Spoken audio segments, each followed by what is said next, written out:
Olá minha amiga, olá meu amigo, mais uma edição aqui do nosso programa Reinventando Freire, onde nós conversamos sobre o livro Reinventando Freire, que foi coordenado, organizado por Moacir Gadotti e Martim Carnoy. Hoje, tendo a imensa satisfação de matar a saudade aqui, receber o nosso querido amigo, o professor Roberto da Silva, né? Vou apresentá-lo brevemente, se bem que o currículo do Roberto é tão extenso, Roberto, que é difícil, né, falar dele brevemente. Mas é um resumo aqui para você conhecer um pouquinho da história do Roberto. Ele é pedagogo pela Universidade Federal de Mato Grosso, mestre e doutor em educação pela FEUSP e também livre docente em pedagogia social, também pela USP no ano 2009, onde ele é professor titular e orienta pesquisas de mestrado, doutorado e pós-doutorado nas áreas de políticas públicas e políticas sociais. Roberto possui também esse amplo currículo e coordena o grupo de estudos de pesquisa sobre educação em regimes de privação da liberdade, o GP Privação, e também o grupo de pesquisa Pedagogia Social no CNPq. Desde abril de 2010, Roberto da Silva é presidente da Associação Brasileira de Pedagogia Social, autor de vários livros e artigos sobre questões relacionadas ao acolhimento institucional, privação de liberdade e educação no sistema penitenciário. Um dos maiores especialistas nessa área do Brasil, né? É também editor da coleção, que você certamente conhece, Pedagogia Social, que já tem mais de 7 livros publicados.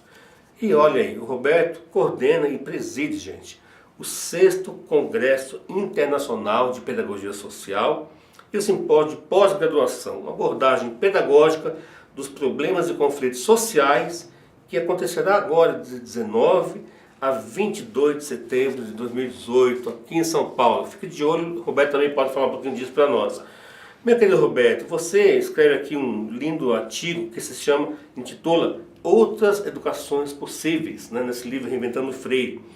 Eu queria que você, como pesquisador, professor, ativista da pedagogia social, né, que discute questões de tendências hegemônicas na educação. Você inclusive fala a questão que a escola foi eleita como modelo de difusão da ideologia branca, cristã e ocidental, além de denunciar o capitalismo científico, né?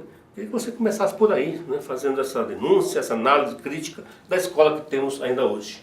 Outras educações decorre de uma análise crítica que se faz do artigo 1º da LDB, e o seu parágrafo 1º. No artigo 1º se diz ali, repete de certa forma o que está na Constituição Federal, que educação são processos formativos que se fazem em várias esferas da vida. E aí, logo em seguida, no parágrafo 1º do artigo 1º, se diz que esta lei, a LDB, ela regulamenta apenas a educação escolar. Aí fica a pergunta, então a educação que se faz no meio familiar, na convivência social, nas manifestações artísticas, culturais e tudo mais, como é que fica? Essas são as outras educações.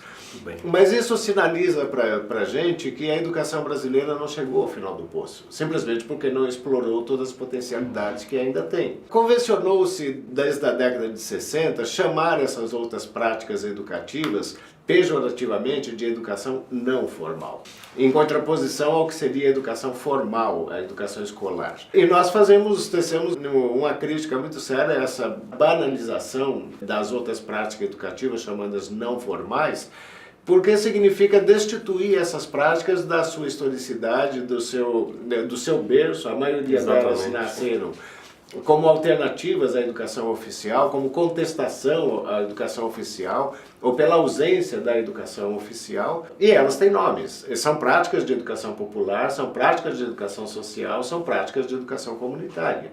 Então a gente vê que essas práticas de educação popular, social e comunitária, se pudessem complementar a educação escolar, nós temos um potencial extraordinário aí para ampliar a oferta e a qualidade da educação.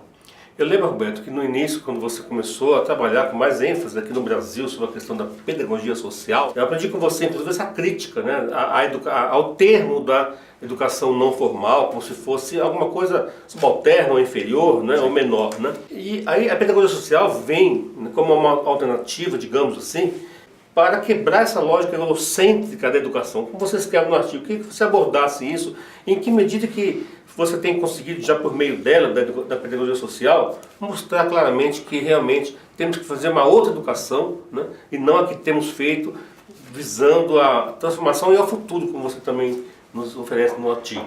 Nesse artigo mesmo nós abordamos a questão das matrizes culturais. No caso brasileiro, a matriz indígena, a matriz africana e a matriz eurocêntrica, que sequer depois é hegemônica sobre essas outras duas. Exato. Agora, vamos lembrar que quando a gente fala em matriz indígena, nós estamos falando de uma matriz monolítica. São várias divisões indígenas que possuem diversas tradições, e assim os africanos.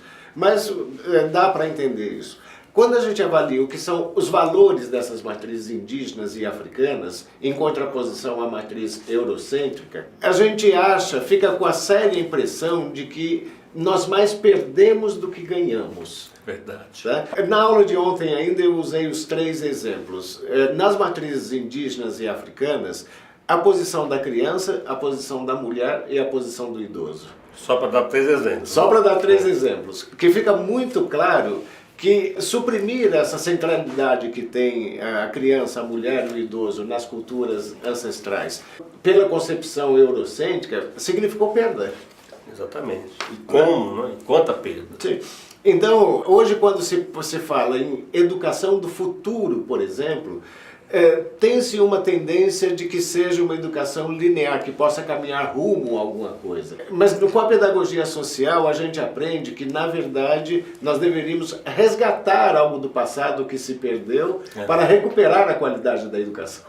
Voltar, né, a educação do passado para apontar um futuro mais digno para todas as pessoas, né? Roberto, e você também no seu artigo, você toca na questão, que é muito importante, da mercantilização da educação privada que hoje se alastra, né, pelo país e pelo mundo. E aí vem a pedagogia social também como uma alternativa ao que está acontecendo hoje em termos de retrocesso, de tornar a educação objeto de lucro e, sobretudo, como você acabou de falar, a negação dos direitos acaba se fazendo presente nos livros didáticos, né? Sim. Então, como é que a pedagogia social, você está publicando vários livros, tem tratado essa questão e qual a alternativa efetiva para a gente superar esse momento histórico? Nessa abordagem eu acho que fica mais evidente como nós reinventamos Paulo Freire. Olha aí, a conexão dele com a pedagogia social, né? Sim, porque o conceito de educação popular que se difundiu e que se atribui a ele é uma educação que usa os valores e conhecimentos populares. Exato. Né?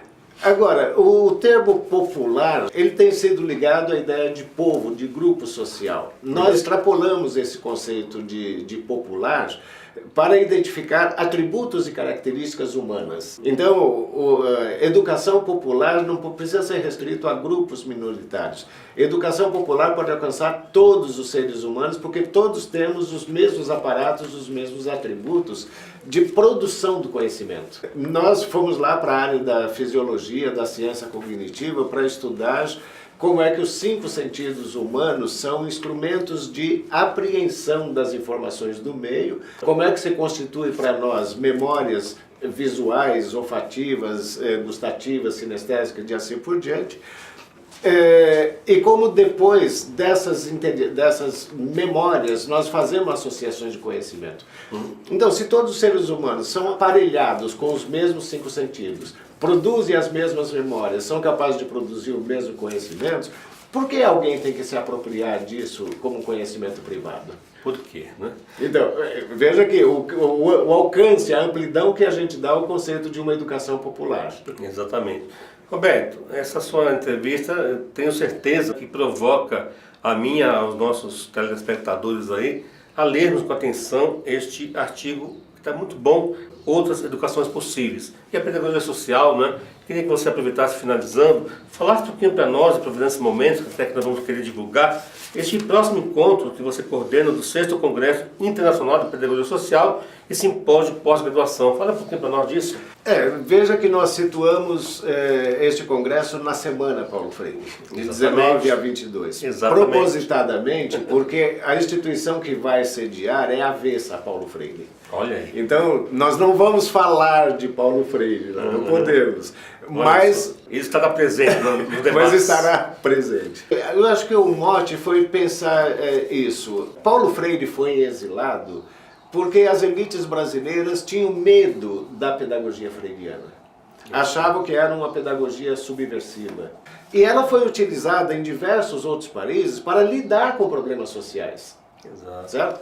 Então, hoje, quando a gente incorpora a educação popular freiriana na linha da pedagogia social, a gente acha que essas vertentes têm um potencial extraordinário na mediação e resolução de conflitos. Para nós é a busca por solução pedagógica de conflitos e problemas sociais. Muito bom. Roberto, muito obrigado por sua presença. Eu gostaria de convidá-lo aqui publicamente para estar conosco novamente, se você puder, na sua agenda difícil, mas para a gente aprofundar ainda mais essa conversa e trazer aqui a presença da pedagogia social, pela qual você tanto trabalha e tanto difunde, divulga no Brasil inteiro, sempre conectada a Paulo Freire. Foi um prazer recebê-lo, Roberto. Igualmente. Muito obrigado por sua presença e você continue conosco nos próximos programas da IAD Freiriana, Reinventando Freire. Um abraço, obrigado por sua presença. Até mais. Então, mas é muita coisa importante, né, que você tem feito pela educação. Isso nos leva a aprofundar as reflexões e ver que a educação ainda tem um potencial extraordinário a ser explorado.